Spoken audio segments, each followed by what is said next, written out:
May mas mataas pa bang ranggo kaysa sa S-rank sa solo leveling? Alam natin na ang S-rank hunters ang itinuturing na pinakamalakas na hunter sa mundo. Kaya nga may ilang bansa na binibigyan pa sila ng status na parang mga hari. Ngunit may isang ranggo na mas mataas pa sa S-rank at 5 hunters lamang ang kailanman ay nakamit ang titulong ito. Noong una, ang mga hunters na ito ay kinikilala bilang S-rank. Ngunit bago pa magsimula ang pangunahing kwento, isang pambihirang pangyayari ang naganap sa Estados Unidos. Isang S-rank dungeon ang lumitaw at ang boss nito ay isang higanting dragon na tinatawag na Kamish. Napakahirap linisin ng dungeon na ito sa kabila ng pagpapadala ng pinakamalalakas na hunter sa panahon na iyon, kabilang na ang ilang national level hunters. Nagresulta ang raid sa matinding pagkatalo. Napakalakas ni Kamish, kaya nito patayin ang napakaraming elite hunter at muntik nang lipulin ang buong raid team. Ang 5 pinakamalakas na S-rank hunters lamang ang nakaligtas matapos nilang patayin si Kamish, at dahil sa kanilang tagumpay, binigyan sila ng espesyal na titulo bilang national level hunters. Ang mga national level hunters ay itinuturing na mas malakas pa kaysa sa ordinaryong S-rank hunters, kaya sila kinakatakutan at iginagalang sa buong mundo. Bakit napakahalaga ng ama ni Jinwoo sa kwento? At paano naging kasing lakas ng isang national level hunters ang isang simpleng bumbero? Nagsimula ang lahat 10 taon na ang nakakalipas nang ang ama ni Jinwoo ay isang ordinaryong bumbero lamang. Ngunit isang araw, siya ay nagising bilang unang S-rank hunter ng Korea. Gayunpaman, sa isang A-rank dungeon raid, bigla siyang naglaho at lahat pati ang kanyang pamilya ay naniniwalang patay na siya. Dahil dito,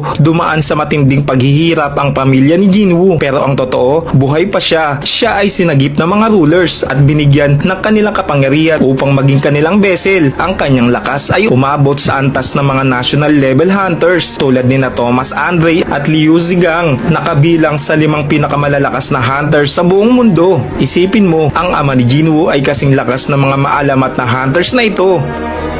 Bakit tumangging maging ganap na vessel ng mga rulers ang ama ni Jinwoo? Ang ama ni Jinwoo ay hindi isang ganap na vessel tulad ni na Thomas Andre o Chairman Go. Ito ay dahil ang pagiging isang buong vessel ay nangangahulugang pagkakaroon ng absolute power kapalit ng pagsuko ng sarili niyang pagkatao sa mga rulers. Sa madaling salita, kailangang sumunod sila sa lahat ng utos ng rulers kapalit ng kanilang kapangyarihan. Ngunit hindi ito tinanggap ng ama ni Jinwoo. Halos 10 taon siyang nakulong sa mga dungeons, kung saan natutunan niya ang maraming bagay tungkol sa mga magic beasts at hunters, higit pa sa sino man. Bagaman tinanggap niya ang kapangyarihan mula sa mga rulers, hindi niya kailanman isinuko ang kanyang kalooban. Hindi siya naging ganap na vessel. Dahil dito, napanatili niya ang kanyang sarili. Kaya nang malaman niyang si Jinwoo ang kanyang anak, hindi siya nalugmok sa impluwensya ng rulers. Kahit na inutusan siya ng mga rulers na protektahan si Jinwoo, ililigtas pa rin niya ito anuman ang mangyari, kahit hindi siya bigyan ng utos. Gayunpaman,